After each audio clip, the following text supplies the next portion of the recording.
నమస్కారం. ఆధ్యాత్మిక సుధాసాగరం ధర్మ సందేహాలు కార్యక్రమానికి సాదర స్వాగతం. ధర్మో రక్షతి రక్షితః. ధర్మాన్ని రక్షిస్తే ధర్మం మనల్ని రక్షిస్తుంది. దీపం జ్యోతి పరబ్రహ్మ అంటారు. దీపాన్ని దైవంగా భావించి ఆరాధించటం మన భారతీయ సంస్కృతి సంప్రదాయం. దానికి అనుగుణంగానే ఎంతో పవిత్రమైన ఆ దీపాన్ని వెలిగించి ఆరాధించే పండుగ దీపావళి. ధనత్రయోదశి మొదలు భగిని హస్త భోజనం వరకు 5 రోజుల పాటు ఎంతో ఆనందంగా జరుపుకుంటారు. అయితే ప్రతి ఒక్కరికి కూడా సంపద అనేది ఆవశ్యకం. అయితే ఆ సంపద ఆరోగ్య సంపద, ఐశ్వర్య సంపద, ఇలా అన్ని రకాల సంపదలను అనుగ్రహించే ఆ లక్ష్మీదేవిని ఈ ధనత్రయోదశి రోజున ఏ విధంగా ఆరాధించాలి, ఆ అమ్మను ఏ విధంగా ప్రసన్నం చేసుకోవాలి, ఆరోగ్యాన్ని, ఐశ్వర్యాన్ని అన్నిటినీ అందించే ఆ తల్లి అనుగ్రహం పొందాలంటే ఇంకేం చేయాలి తదితర అంశాలకు సంబంధించి వివరాలు తెలియజేయడానికి మనతో పాటు ఉన్నారు ఉపన్యాస శిరోమణి, వేద విభూషణ, జ్యోతిష బ్రహ్మ, ధర్మనిధి, ఆగమవారధి డాక్టర్ కందాడి శ్రీ రామానుజాచార్యులు గారు. వారితో మాట్లాడి మరిన్ని విషయాలు తెలుసుకుందాం. నమస్కారం అండి. మొదటి ఉత్తరం చూద్దామండి. చెన్నై నుంచి శ్రేష్ఠ రాస్తున్నారు. ధనత్రయోదశి విశిష్టత ఏమిటి తెలియచేయగలరు అంటూ రాస్తున్నారు. లోకంలో ఈ పండుగను చాలామంది అమ్మవారిని పూజించి బాగా ధనాన్ని, సంపదను పొందవచ్చు. అలా సంపదను ఇచ్చేటువంటి పండుగ, అమ్మను ఆరాధించే పండుగ అనుకుంటాం. తప్పేమీ కాదు. కానీ అంత మాత్రమే కాదు. మన శాస్త్రములు చాలా లోతుగా ధర్మాన్ని చెబుతాయి. అంత లోతుకు మనం వెళ్ళలేం. పెద్దల ద్వారా తెలుసుకోవాలి. అందులోని రహస్యం తెలుసుకున్న నాడు కలిగే ఆనందం ముందర అన్ని సంపదలు చాలా చిన్నవి. మనకు కావలసింది జ్ఞాన సంపద. అది ఉంటే తక్కిన సంపదలు ఉన్నా లేకున్నా ఒకటి. ధనత్రయోదశి ఇది ఎప్పుడు వస్తుంది? ఆశ్వయుజ బహుళ త్రయోదశి. ఒకసారి ఆ మూటిని కలపండి, మీకు అర్థమైపోతుంది. ఆశ్వయుజ అన్నాం అంటే ఏం అర్థం? అశ్విని నక్షత్రంతో కూడినది. అశ్విని అంటే ఏమిటి? ఓ 2 గుర్రాలు కదా. మరి మన శాస్త్రంలో, వేదంలో గుర్రాలను ఎలా వర్ణించారు? ఇంద్రియాణి హయాన్యాహు. గుర్రములంటే మన ఇంద్రియములు. మనకు 5 జ్ఞానేంద్రియాలు ఉన్నాయి, 5 కర్మేంద్రియాలు ఉన్నాయి కదా. ఇవన్నీ గుర్రాలే. ఆశ్వయుజ అంటే గుర్రములతో కూడుకున్న. అన్ని గుర్రాలు కలిస్తే మనకైతేమిటి? కృష్ణపక్షమే, చీకటి, అంతా అజ్ఞానమే. మనమేం చేయలేం, గుడ్డివాళ్ళం అయిపోతాం. ఒక్కొక్క ఇంద్రియము కోరిక తీర్చడానికే ఇన్ని 100 సంవత్సరాలు అవస్థపడుతున్నామే. పొరపాటున అన్ని ఇంద్రియాలు ఒకేసారి దాడి చేస్తే గతి ఏమిటి మీది? ప్రహ్లాదులు అంటాడు, బహ్వ్యః సపత్నైవ గేహపతిం. మన ఇంద్రియాలు ఎలాంటివో తెలుసా? పొరపాటున ఒకరికంటే ఎక్కువ మంది అమ్మాయిలను పెళ్లి చేసుకుంటే ఆ భార్యలందరూ ఒకేసారి వాడిని చురుచేరి నా దగ్గర అంటే నా దగ్గర అని లాగుతుంటే వాడి గతి ఏమిటి? ఎవరి దగ్గరికి పోవాలి? ఎవరిని కాదన్నారు? అందరూ భార్యలే. అధర్మో ధర్మమా? మరి గతి ఏమిటి? అది మన గతి. ఇలా 10 ఇంద్రియములు అజ్ఞానంలో మునిగాయి. మనస్సు దగ్గరికి వెళ్ళాయి, 11 అయ్యాయి. దానికి తోచలేదు. బుద్ధి దగ్గరికి వెళ్ళాయి, 12 అయ్యాయి. అదే జ్ఞానాన్ని ఇచ్చేది. ఒక్కసారి 11 వచ్చి మాకు చెప్పు అంటే 12 ఏం చెబుతుంది? 13 దగ్గరికి పోతుంది. ఎవరు 13? ఆత్మే, అంటే పరమాత్మే. ఇది త్రయోదశి అంటే. 5 జ్ఞానేంద్రియాలు, 5 కర్మేంద్రియాలు, మనస్సు, బుద్ధి, అంతఃకరణం. ఆత్మని ఏం చెప్తాం మనం? అంతఃకరణ. ఎన్నయ్యాయి? 13. ఆశ్వయుజ కృష్ణ త్రయోదశి. ఇంకే మన ఇంద్రియములు, మన మనస్సు, మన బుద్ధి, మన అంతఃకరణము మనపై ఆత్మపై దాడి చేస్తే తప్పించుకోవటానికి పరమాత్మను ఆశ్రయించాలి. పరమాత్మను ఆశ్రయించాలంటే మనమందరం పరమాత్మ హృదయంలోకి వెళ్ళాలి కదా. ఎవరుంటారు అక్కడ? అమ్మే కదా. విష్ణు వక్షస్థల స్థితాం విష్ణుపత్నీం ప్రసన్నాక్షీం నారాయణ సమాశ్రితాం దారిద్ర్యధ్వంసినీం సర్వోపద్రవవారిణీం అంటే అదే పూజ. ధనత్రయోదశి నాడు అమ్మవారిని పూజించుట అంటే మన ఇంద్రియాలు, మన మనస్సు, మన బుద్ధి, మన అంతఃకరణం ప్రకృతిలోని వికారములకు లోనై ఏమి చేయాలో తోచని అయోమయంలో పడినప్పుడు పరమాత్మను ఆశ్రయించి అతని వక్షస్థలాన్ని మనం చేరితే, అతని హృదయంలో చేరితే అంటే అమ్మ ఒడిలో చేరుతాం. అంతే కదా. ఆపదొస్తే ఏం చేస్తాం? అమ్మ ఒడే కదా.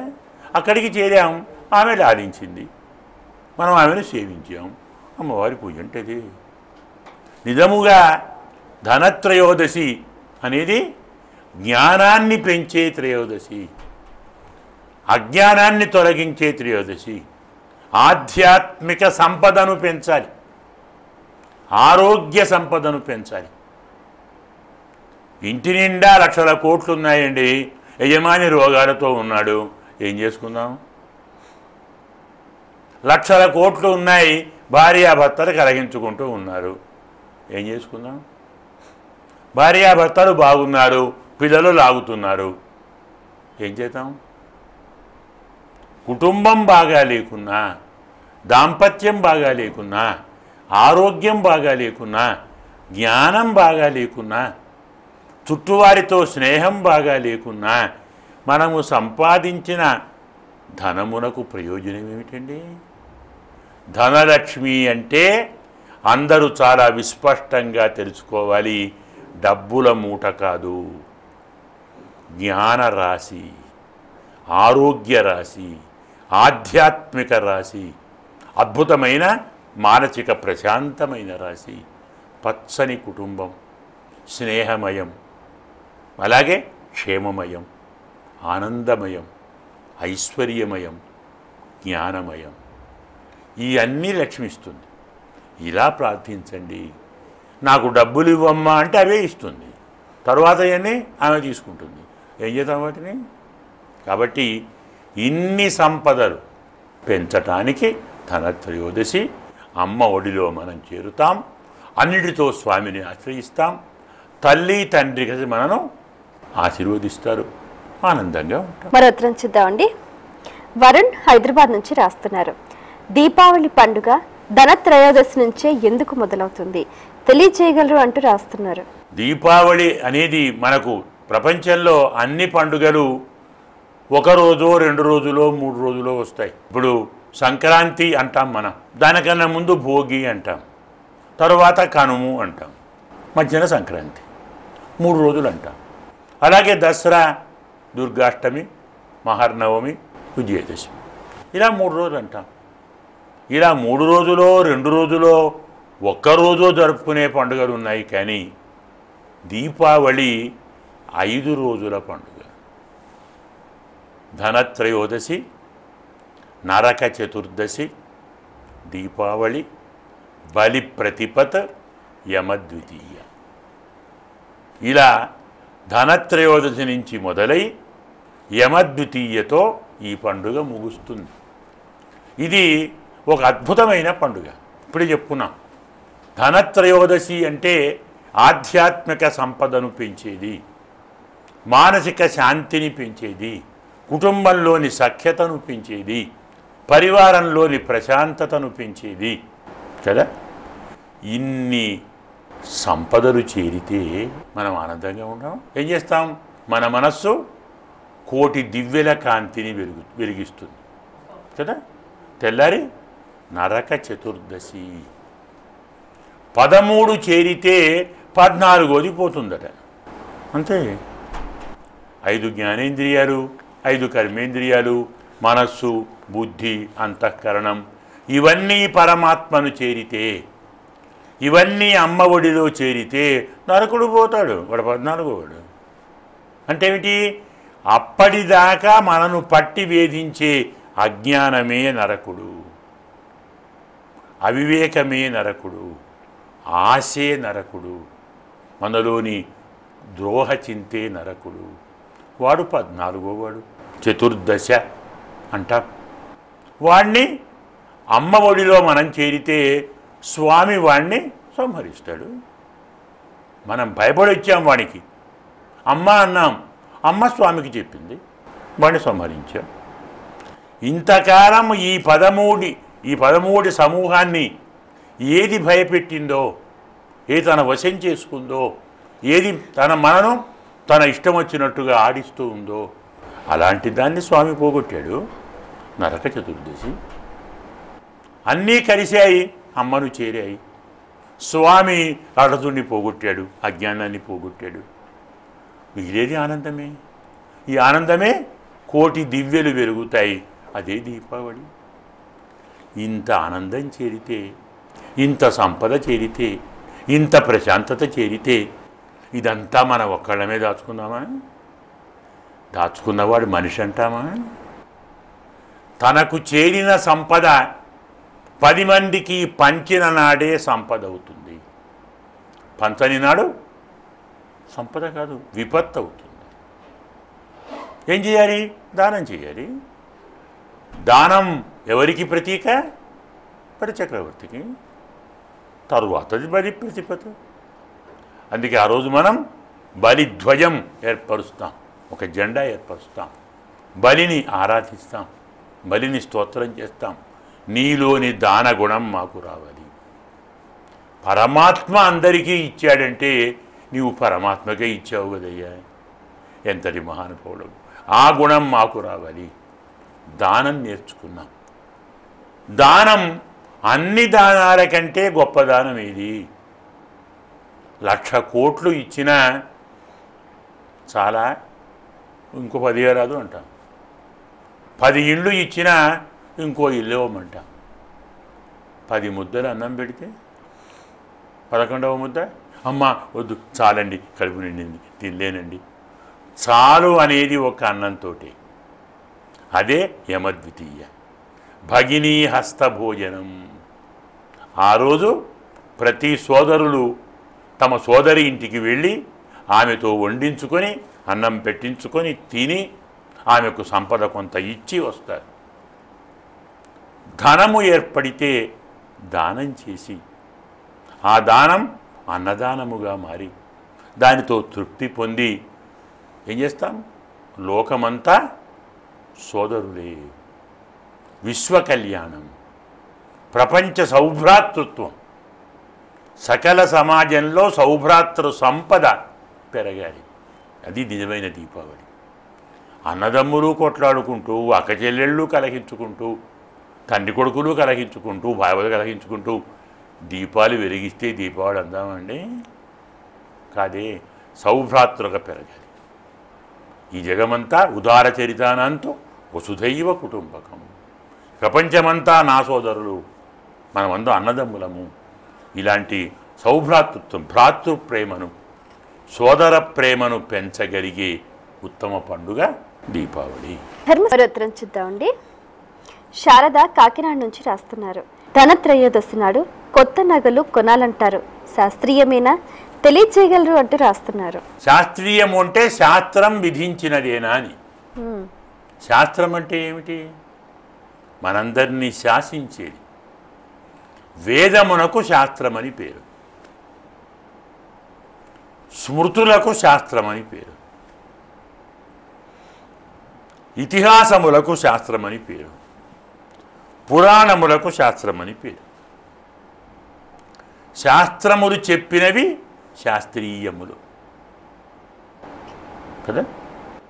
ఇప్పటి కాలంలో వీరు శాస్త్రీయమనే మాటను ఏ అర్థంలో వాడుతున్నారో అది అశాస్త్రీయం. ఆ విషయం బాగా తెలుసుకోవాలి. శాస్త్రము చెప్పినది శాస్త్రీయం. శాస్త్రం అంటే వేదశాస్త్రాత్ పరం నాస్తి.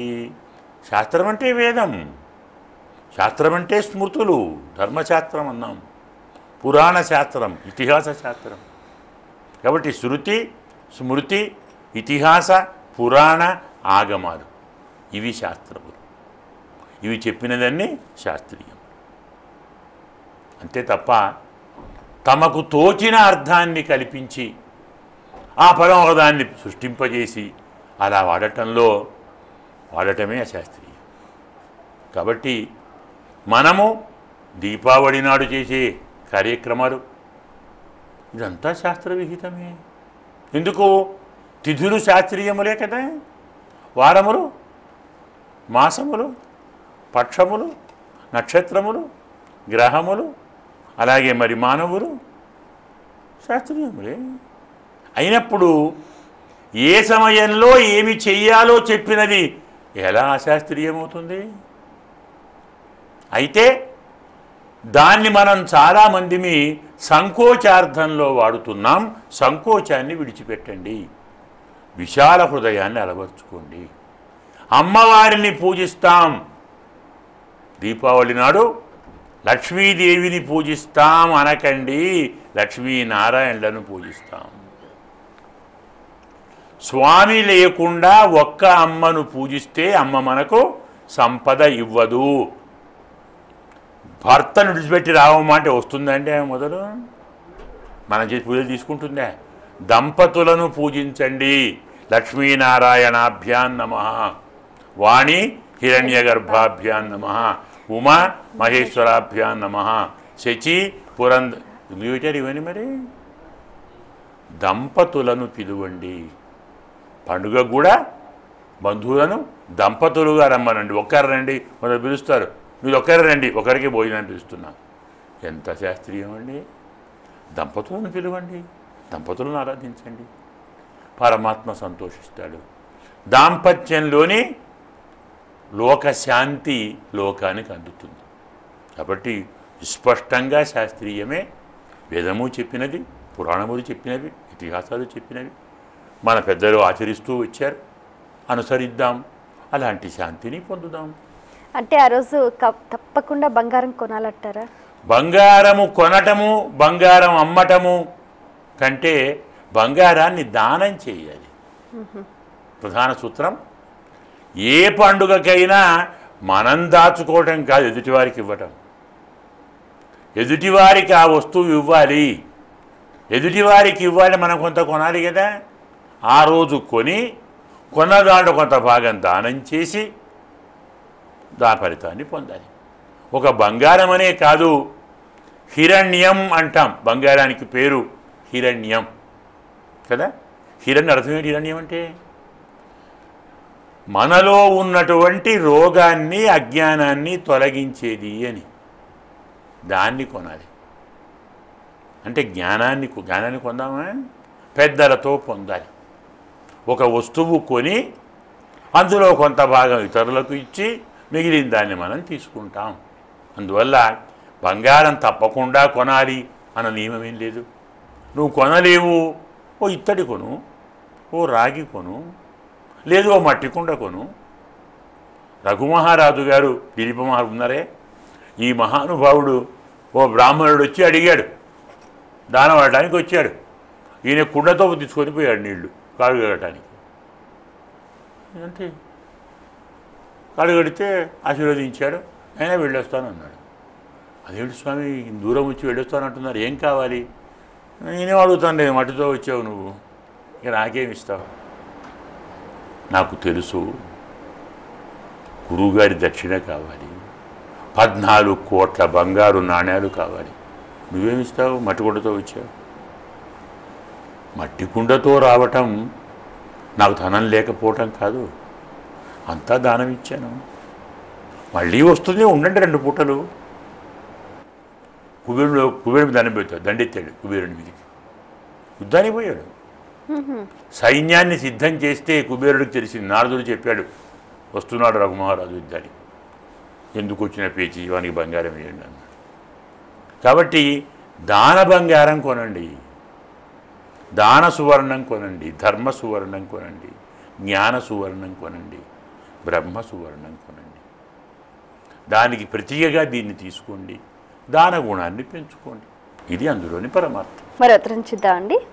వరంగల్ నుంచి కిషోర్ రాస్తున్నారు. ధనత్రయోదశి నాడు లక్ష్మీదేవికి నివేదించాల్సిన నైవేద్యాలు ఏమిటి తెలియచేయగలరు అంటూ రాస్తున్నారు. ప్రత్యేకించి ఫలానా పండుగ నాడు ఫలానా దేవతకు ఫలానా ప్రసాదాలు నివేదన చేయాలన్న నియమం లేదు.